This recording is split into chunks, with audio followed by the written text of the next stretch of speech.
Confessions of a Spanish Teacher, Part 19, Chapter 40.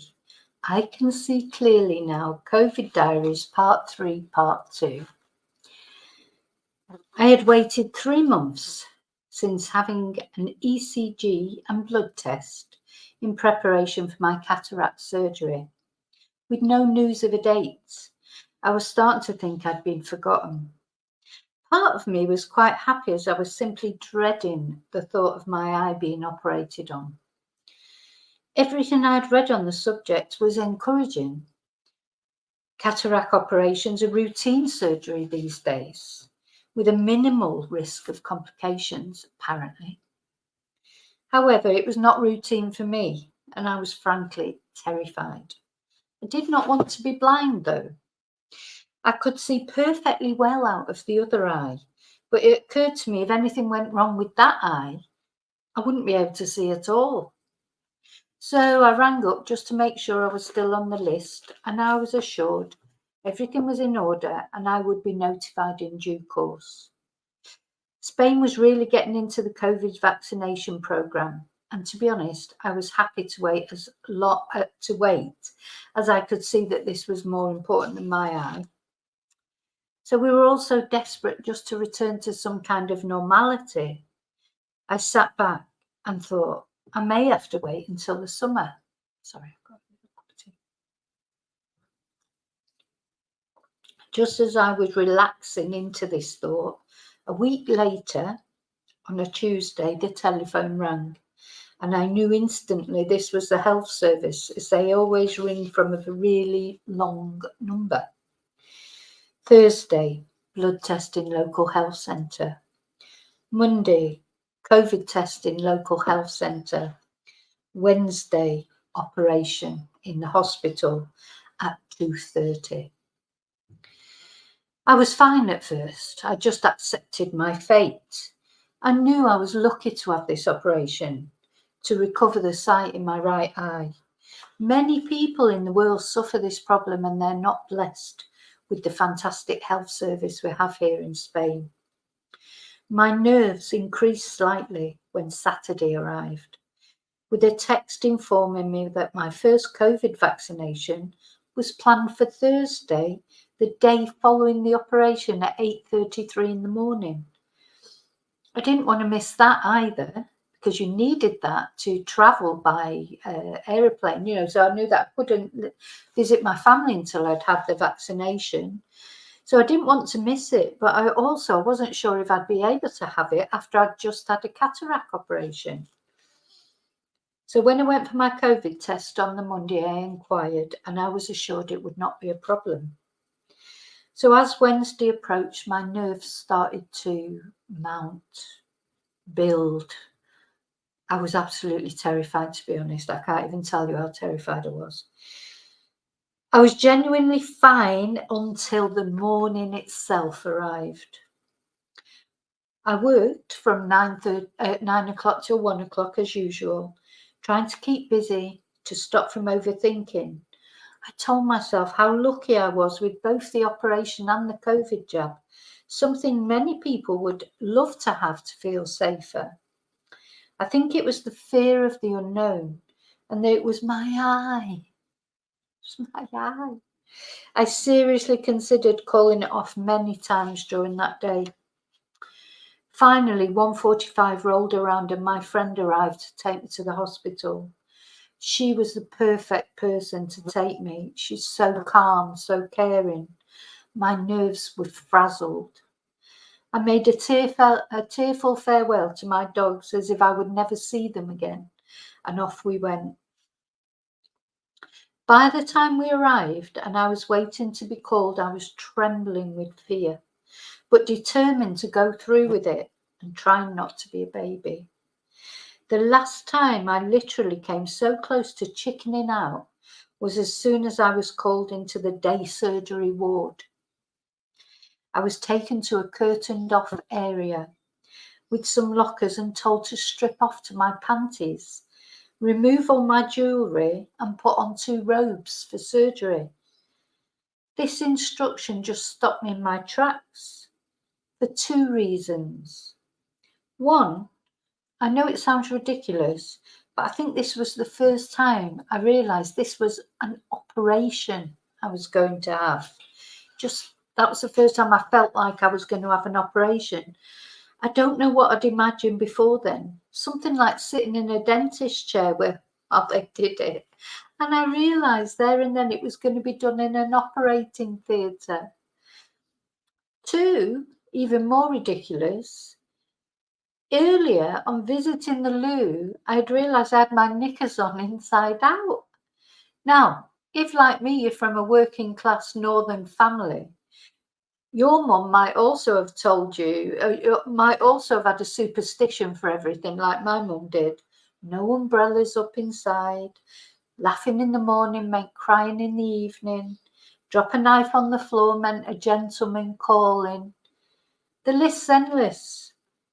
And one of the many superstitions I was brought up with is that if you put anything on the wrong way round, inside out, etc., t-shirt, or in my particular case that day, knickers, it would be bad luck to change them to the right way round before the end of the day. Well, the last thing I needed on the day of an eye operation was bad luck. So when I'd realised earlier they were inside out, I hadn't changed them. So here I was being asked to strip off, and all I could think was, I've got my knickers on inside out. And how embarrassing. I knew this was the last chance I had to run, as once I was in the theatre gown, it would not be possible to sneak out unobtrusively. Anyway, I am proud to say I did hold it together. I was flustered enough to emerge still wearing my sunglasses on my head, and I was shaking so much I could not get my necklaces or earrings out. But the lovely nurse sorted all that out for me, and that's when I did finally accept I was going to go through with this. I did relax a little. I was in chair 2 of a row of chairs similar to dentist chairs. In number 1 was an elderly Spanish guy who asked me, "Te van a operar la vista también? Are they going to operate on your sight also?" And I confirmed, yes, they are. Out of all the patients that came and went, I was by far the youngest. It was quite nice to be the youngest instead of the oldest. But apart from that guy that I just mentioned, all the others were foreign. None of the others. Oh, there was one other woman who was Spanish. All the others were British, German, or Swedish. And apart from me, not one of those other foreigners spoke Spanish. This led to some very entertaining scenes, which helped with my nerves a little bit as people disappeared behind the curtains and reappeared in various stages of undress. They either didn't take off enough clothes, or some people took off all their clothes, much to the nurse's dismay. It was hilarious. That's what happens when you don't speak the language. You get the instructions wrong. You get the destructions wrong. It was like a carry-on film, with the poor nurses struggling to make themselves understood, even though there was a picture on the wall in the cubicle showing you how you should dress. Still, I bet none of them had their knickers on inside out. Finally, Juan from chair 1 was taken off to surgery in a wheelchair, and I guessed I was next as I was in chair 2. He was brought back only 30 minutes later, and he seemed cheerful enough, and then it was my turn to be whisked off. I was pushed down the corridor in a wheelchair, up to the theatre, given oxygen and a mild sedative, and somehow the right side of my face was frozen, but I can honestly say I did not feel anything. Our hospital is a training hospital. During the operation, which only took 15 minutes from start to finish, was the first and only time that I have ever thought really it might be better if I didn't understand Spanish, because my hospital is a training hospital and the surgeon seemed to be explaining throughout to a trainee what he was doing. And most of the time it was fine, but there were two moments of concern. Once when he said, I am going to do something which I didn't quite catch because I'm worried that something, I'm going to something because I'm worried that, well, as soon as I heard the word worried, that preoccupado, that was it. Then again, when the student said in what sounded like total astonishment, oh, really? Is that what you do? I never imagined that. You know, it's not very comforting when you're lying there being operated on. He seemed incredulous, and the surgeon had to reassure him. Yes, it was correct. It was a very surreal experience as I watched the cataract be doubled and removed, then the new lens be inserted, rather like an eclipse of the sun. It doesn't feel like it's happening to you. It looks like you're looking at an eclipse of the sun and this thing comes over. Anyway, as I say, the whole operation took only probably 15 minutes.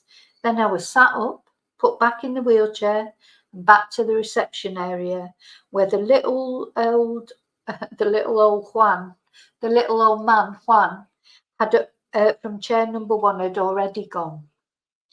A patch was put over my new bionic eye, which I was told to leave on till the morning. I was offered a cafe con leche, a milky coffee, or Zumo juice, and some galletas de Maria biscuits, which was like music to my ears. I had not eaten since 8 a.m. and it was now after 4 p.m. The cafe con leche tasted like nectar and the galletas de Maria like manna from heaven. I was allowed to get dressed and was moved to another chair as more people came in for the same operation. I was feeling so relieved. I was trying to reassure the other people waiting because I'm sure they were as nervous as I'd been. There was an elderly Swedish gentleman who was so happy to speak to someone in English. He started asking me questions as if I was the doctor. He said, will I be able to take my usual medication in the morning? Me, I don't know. I don't know. Then he asked me, how long will it be before I get my other eye done? Like, I don't know. I said, I'm not sure, best to ask the doctor because I really don't know, funnily enough. Anyway, as I was waiting for my discharge papers, another foreign woman came out of her bay naked twice, much to the mortification of the nurses. I wondered how often they're subjected to the exposure of flesh from people who don't understand instructions. The nurses didn't speak much English, but they shouted in unison, no, put it on, in very practiced English, so I'm guessing they had to say that very often. By 6:30, I was home. 4 strong vodkas and some pasta, and then I was in bed. I slept well and I was up at 6 a.m. to walk my dogs because I had my COVID jab the following morning. So I gingerly removed my eye patch, reminded of Jack Nicholson and the Joker as I cautiously looked in the mirror. I had this awful fear that I wouldn't be able to see or that my eye would be a right mess. The total opposite. I could see perfectly.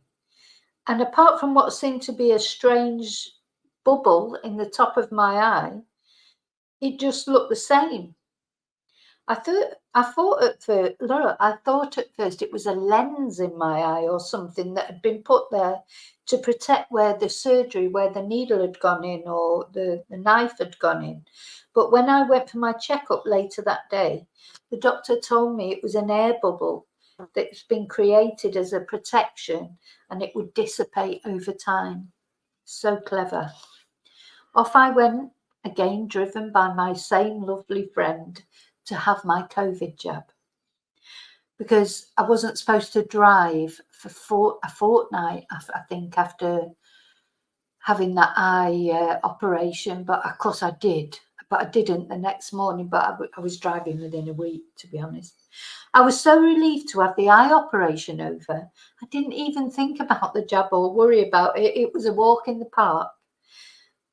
I like people watching, and I was struck by how people react so differently to things. As far as injections are concerned, some people just look away, take the jab, and don't make a fuss. Other people, they're so dramatic, screwing their eyes shut and wincing, coming out clutching their arm as if they've been shot. You know, I just wanted to say, hey, you think this is bad? I've just had an eye operation. I was cocky now, proud of myself, as if I had, forgetting that I had nearly not gone through with it. And the next day, I was back in class. I am so grateful, really, truly grateful for the fantastic treatment I received. And I feel truly privileged and lucky to have been blessed with both a new eye and a vaccination against COVID-19, because lots of people around the world didn't have that fortune, if you like. So I want to finish this story by sending out love, respect and prayers to all the people out there of all ages who are bravely facing much worse medical challenges and interventions. You are all awesome and an inspiration to the rest of us who are not. And I especially want to say, this is when I wrote this at the time, especially to one of my nieces who is facing, I'm getting emotional, who is facing one challenge tomorrow. And that was one of my nieces that was going for a mastectomy because she unfortunately had breast cancer, but she's clear now, she's okay. So this was a couple of years ago.